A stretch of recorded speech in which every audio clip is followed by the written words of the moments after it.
de vivre notre bonheur. Si nous ne pouvons pas vivre notre bonheur, c'est parce qu'il y a un vieil homme dans nous. Alors, pour essayer de comprendre, nous allons parler de deux personnes dans la Bible. Nous allons parler du livre de Samuel, 1 Samuel. D'ailleurs, on va prendre même les deux livres, 1 et 2 Samuel. Nous voyons dans le chapitre 17, là, pardon. 1 Samuel, chapitre 16. Là, nous allons voir que David a été oint par Dieu quand il avait 17 ans. Avant David, c'est Saoul qui était le chef. Et il a été rejeté par le Seigneur. Alors Dieu s'est choisi une autre personne. Dieu s'est choisi David pour régner à la place de Saoul qu'il avait rejeté. Et nous allons voir que David était oint, était choisi, était élu par Dieu à partir de ses 17 ans. Il était encore enfant. Mais pour venir régner, David a galéré. Il est resté pendant 13 ans. Ce n'est pas facile, mes bien-aimés. Pendant 13 ans. Si nous lisons très très bien tout le livre de 1 Samuel, nous verrons comment David a souffert. Mais il était déjà le roi. Il était élu roi. À côté de ses frères et ses sœurs, ses parents, il a été élu comme roi dans tout Israël. Mais David ne pouvait pas commencer à faire son travail. Pourquoi? Parce qu'il y avait l'homme ancien, le vieil homme, Saoul, qui était rejeté par l'Éternel, mais qui était encore là. C'est qui cet homme Saoul? Saoul, l'image de Saoul, c'est ce que nous pouvons trouver dans le livre des Galates, au chapitre 5, à partir du verset 19. Là, nous trouvons tout ce qui est là-dedans. Dans Galates, c'est ça l'image de Saoul. Saoul a fait souffrir David. David ne pouvait pas régner aussi longtemps que Saoul était là. Dans le livre de Samuel, on nous dit que David ne faisait que courir, fuir derrière Saoul. Mais nulle part dans la Bible, nous verrons que David était contre Saoul. Non. Non. Jusque dans le livre toujours de 1 Samuel, au verset 23, au chapitre 23, là nous verrons que David s'est enfui et Saoul était derrière lui. Mais arrivé quelque part, Saoul était fatigué et il s'est couché avec ses hommes. Tout le monde était couché, il dormait et David est arrivé. David aussi avec ses hommes. Ils ont trouvé Saoul en plein sommeil. Alors les gens de David ont dit à David, oh papa, mais regarde, ton ennemi il est là. C'est le moment, tue-le. David a regardé, il se dira, je ne me permettrai pas de mettre la main sur les oints de l'Éternel. Or Saoul était déjà rejeté par l'Éternel. Mais David a dit, je ne me permettrai pas de mettre ma main sur les oints de l'Éternel.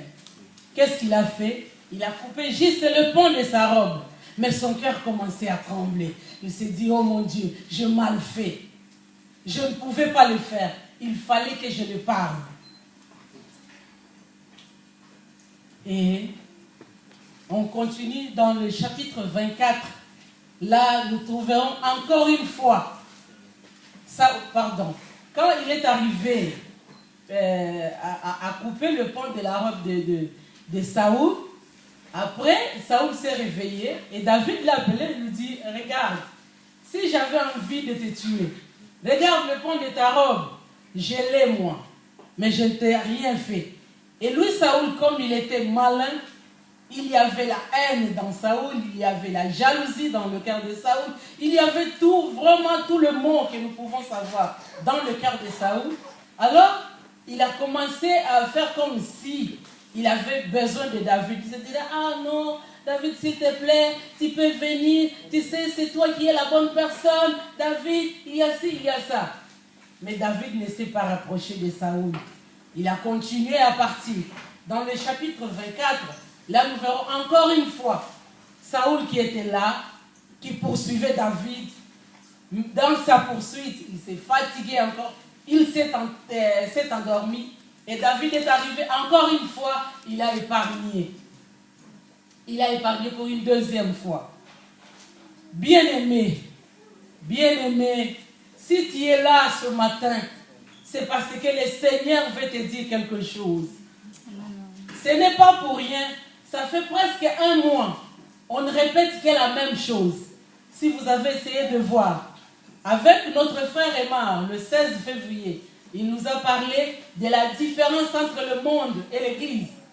Nous ramenons le monde dans l'Église. Il n'y a plus de différence entre les chrétiens et les non-chrétiens.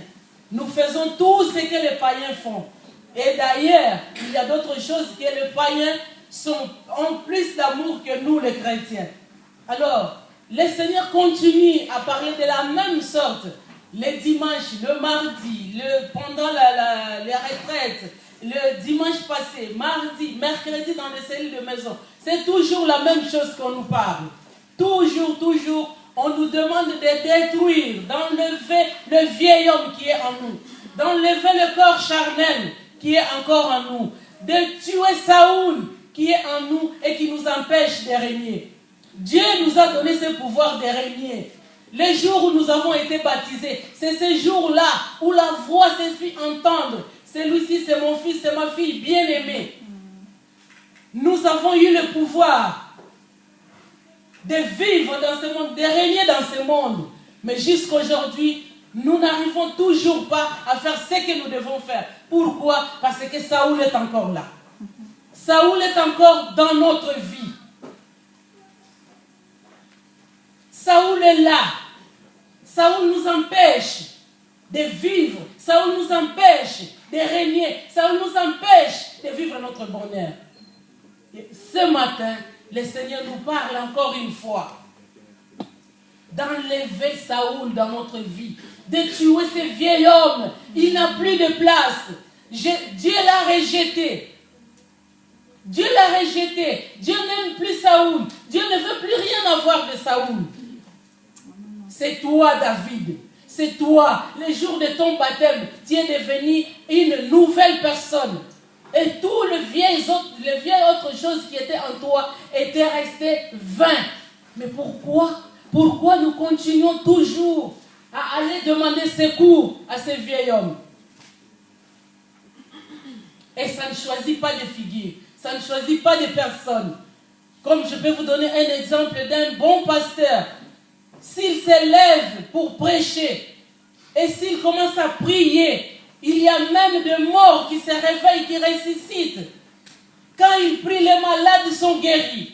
Mais dès qu'il rentre chez lui, dans sa chambre, vite, il ouvre son ordinateur, c'est pour regarder les films pornographiques. Bien-aimé, Saoul est encore là. Saoul est encore là. Ce matin, Dieu nous parle. Le Seigneur veut nous parler à toi et à moi. Nous avons l'habitude d'être là. Dès qu'on commence à entendre un message, on se tourne devant, derrière pour savoir, ah, un tel n'est pas là. Ce message, c'est pour lui. Mais non! Mais non! Si tu es là, parce que c'est à toi. Parce que c'est toi qui dois changer quelque chose. Oh, bien-aimé, nous avons de la grâce. Nous avons choisi la bonne place d'être là. Parce que cette phrase, ce message, c'est à toi et à moi. Bien-aimés, soyez heureuses. Là, nous sommes chez les mamans, chez les femmes. Soyez contentes d'être là. Soyez contentes. Remerciez le Seigneur de t'avoir fait femme. Tu n'es pas que femme de ton mari. Tu n'es pas qu'une usine de fabrication des enfants. Mais si tu es là, tu es premièrement une amie et confidente de ton mari. Amen. Tu es amie et confidente de ton mari. Tu es conseillère de ton mari. Mais alors, en tant que conseillère, depuis que tu as connu cet homme, il avait sa famille, il avait des amis, Mais depuis qu'il est avec toi, tu l'as séparé de combien des amis? Tu l'as séparé de combien de personnes dans sa famille? Tu ne le veux que pour toi. Quelle conseillère est-il? Sa maman, belle-mère,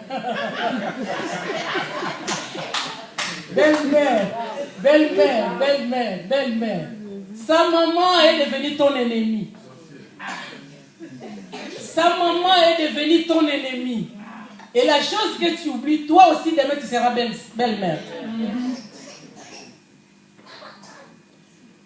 Allons voler des bénédictions à nos belles-mères. Allons voler des bénédictions à nos mamans.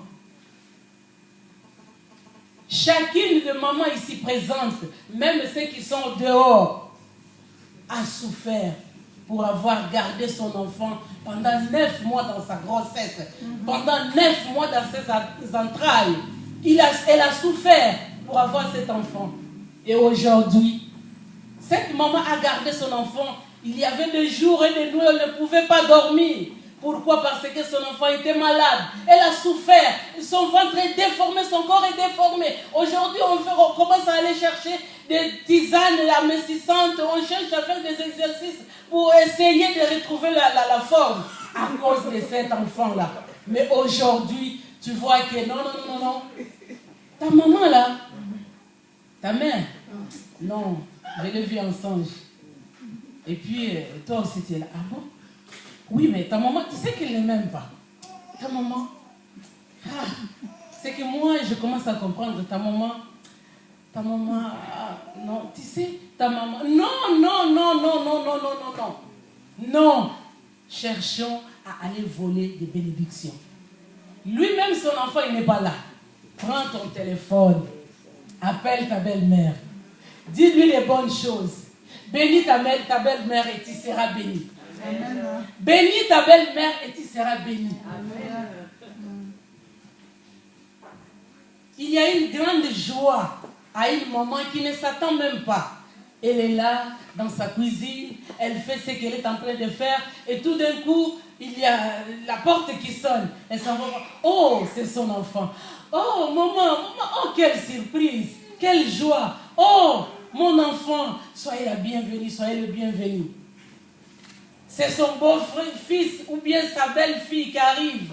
Ah, maman, c'est juste pour te faire un petit coucou. C'est juste pour savoir de ta santé. Allons voler les bénédictions à nos belles-mères, à nos mamans.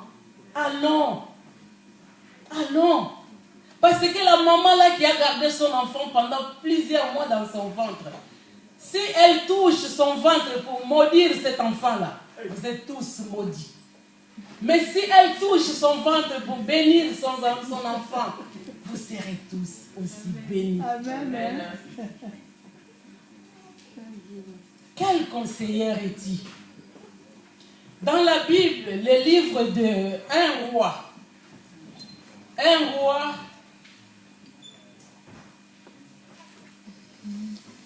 oh Jésus, un roi, bon, ça ne sert à rien de le lire. Un roi, là nous avons trouvé Naboth. Naboth avait une vigne. Et son vigne était à côté de la maison de le mari d'Akab. Alors, un jour, Akab, le mari de Jézabel, merci grand frère. Alors,